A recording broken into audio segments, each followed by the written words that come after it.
ওকে, তো welcome to my YouTube channel. তো আমরা আজকে যেটা আলোচনা করব, মানে আমি আগের একটা ভিডিও বানিয়েছিলাম যে যখন তোমাদের পরীক্ষা হয়েছিল, সেই পরীক্ষা হওয়ার পর তোমাদের বিভিন্ন জনের কাছ থেকে শুনে আমি একটা রিভিউ দিয়ে বলেছিলাম যে কিরকম কাট অফ যেতে পারে। ঠিক আছে, তো তোমরা সকলেই জানো, বা যারা জানো না তাদেরকে বলে দিচ্ছি।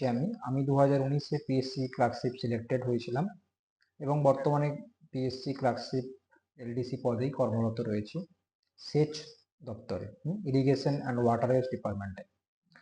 তো অনেক বছরের অভিজ্ঞতা, সেই অভিজ্ঞতার ভিত্তিতেই আমি তোমাদেরকে বলবো যে এই বছর কিরকম যেতে পারে এক্সপেক্টেড কাট অফটা।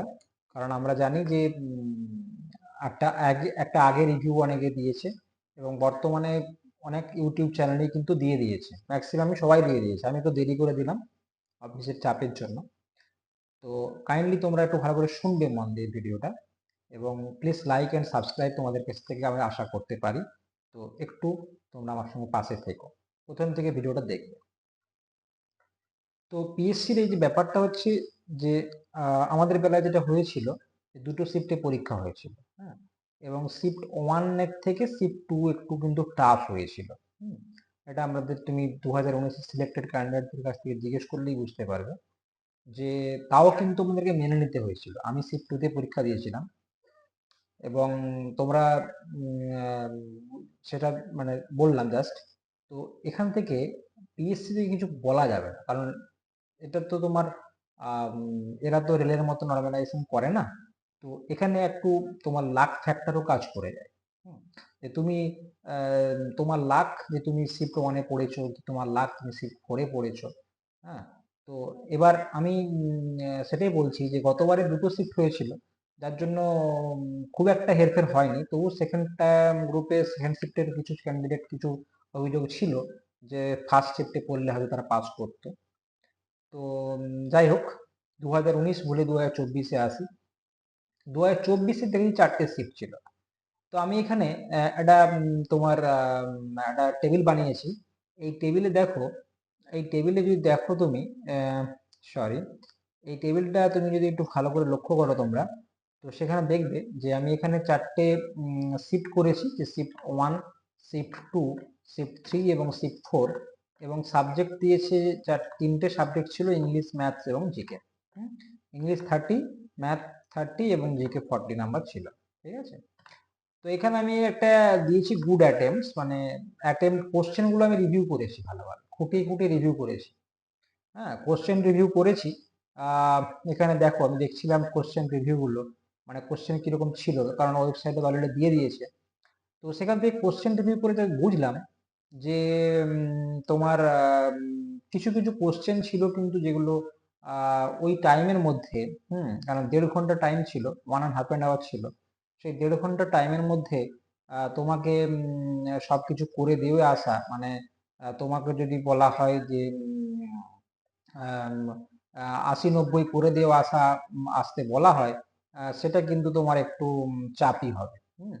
তো সরি, তো যেটা বলছিলাম, তো উম, সেই জন্যই সেটাই বলবো যে কিরকম হতে পারে, কিরকম তোমাদের একটা গুড অ্যাটেম্প্ট কিরকম হতে পারে, বা গুড অ্যাটেম্প্ট কিরকম হওয়া উচিত ছিল পরীক্ষাতে, এবং তোমাদের কাট অফটা কিরকম যেতে পারে সেটা নিয়ে আমি আলোচনা কিন্তু করতে চাইছি। ঠিক আছে, তো কাইন্ডলি ভিডিওটা দেখবে মন দিয়ে।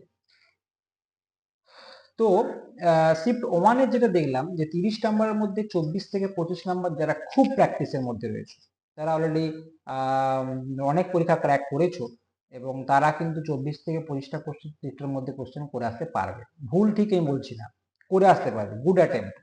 আর 80% সিকিউর, 80% তোমার যদি অ্যাকিউরেসি থাকে, 80% অ্যাকিউরেসি যদি থাকে, তাহলে তুমি 24 থেকে 25টা কোশ্চেন করে আসতে পারো।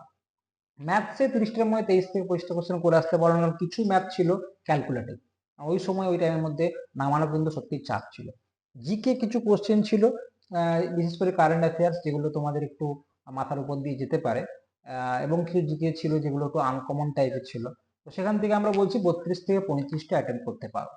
তো ৭৯ থেকে ৮৫ তোমার যেতে পারে শিফট ওয়ানে গুড অ্যাটেম্প্ট। এবার শিফট টু এর যদি আমি র্যাঙ্কিং গুলো দেখি না, আমি দেখবো যে প্রত্যেকটা শিফটে কিন্তু একটু হার্ড হতে যাচ্ছে। মানে শিফট ওয়ানের থেকে শিফট ফোরে কিন্তু টাফ হয়েছে, শিফট থ্রি থেকে শিফট ফোর টাফ হয়েছে, শিফট টু থেকে শিফট থ্রি টাফ হয়েছে। হয়েছে, অবশ্যই হয়েছে, ২-৩ নাম্বারের ডিফারেন্স কিন্তু হবে, আর ২-৩ নাম্বারের মধ্যেই খেলা হয়ে যায়। কি বললাম, ২-৩ নাম্বারের মধ্যে খেলা হয়, যেখানে পয়েন্টে খেলা হয়, পয়েন্টে পাস করার লোকজন। সুতরাং এখানে ব্যাড লাক ছাড়া কিন্তু কিছু বলার নেই, কারণ নর্মালাইজেশন যেহেতু নেই। এবার শিফট টুতে ইংলিশে মোটামুটি 22 থেকে 23 গুড অ্যাটেম্প্ট, ম্যাথসে 25 থেকে 26, আর জিকেতেও 30 থেকে 31, 77 থেকে 80 গুড অ্যাটেম্প্ট বলতে পারি। শিফট থ্রিতে 21 থেকে 22 ইংলিশে করতে পারা যাবে, ম্যাথসে 23 থেকে 25 করতে পারা যাবে, জিকে 40-র মধ্যে 28 থেকে 30 করা যাবে, গুড অ্যাটেম্প্ট 72 থেকে 77। এটা একান্তই আমার পার্সোনাল মতামত, আমার প্রিভিয়াস এক্সপিরিয়েন্সের ভিত্তিতে বলতে পারি। শিফট ফোরে সেখানে মোটামুটি 22 থেকে 24টা ইংলিশ করা যেতে পারে, ম্যাথস 23 থেকে 25টা কমে, শিফট থ্রি থেকে শিফট ফোর মোটামুটি একই রকম ছিল, একটু হার্ড ছিল হালকা, আর জিকে তো মোটামুটি 28 থেকে 30টা করা যেতে পারে। 73 থেকে 79 নাম্বার তোমরা গুড অ্যাটেম্প করতে পারো, ঠিক আছে। এবারে বলছে যে এই যে গুড অ্যাটেম্প বললাম, এটা কি সবাই পাবে? সবাই কি পাবে? সবাই পারবে না, ঠিক আছে। যদি তোমার, আমরা জানি যে মোটামুটি যেটা আনঅফিসিয়ালি শোনা গেছে যে 6000 ভ্যাকেন্সি রয়েছে। 6000 যদি ভ্যাকেন্সি থাকে, আমাকে ডাকবে কতজন? মোটামুটি 60K, 60K ডাকবে।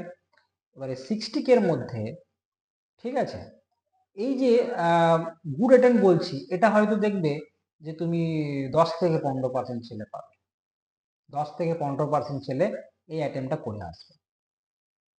50% ক্যান্ডিডেট অ্যাটেম্প হবে, আমি বলে দিচ্ছি, ওই 60 থেকে 70, 60 থেকে 70, ঠিক আছে। এবার তার নিচে থাকবে মোটামুটি 60 থেকে 70 নয়, মোটামুটি 50 থেকে 60%, মানে ম্যাক্সিমাম 80% ক্যান্ডিডেটই কিন্তু এই 50 থেকে 65-র মধ্যে নাম্বার থাকবে, ঠিক আছে, 50 থেকে 65। এবার এই তার ভিত্তিতে আমি বলছি কাট অফটা কত যেতে পারে। 2019-এর কাট অফ ছিল জেনারেলদের কত ছিল? 65, তাই তো। এবারে সেখানে 7 থেকে 8 নাম্বার বা 10 নাম্বারও কমে যেতে পারে, কারণ কোশ্চেন লেভেল যথেষ্ট টাফ ছিল। এবার তোমাকে যদি বলা হয় যে শিফট ওয়াইজ আমাদের কেন শিফট করে পড়লো, এটা তো আমার হাতে নেই, তোমার হাতে নেই, পিএসসি যেমন দিয়েছে তেমন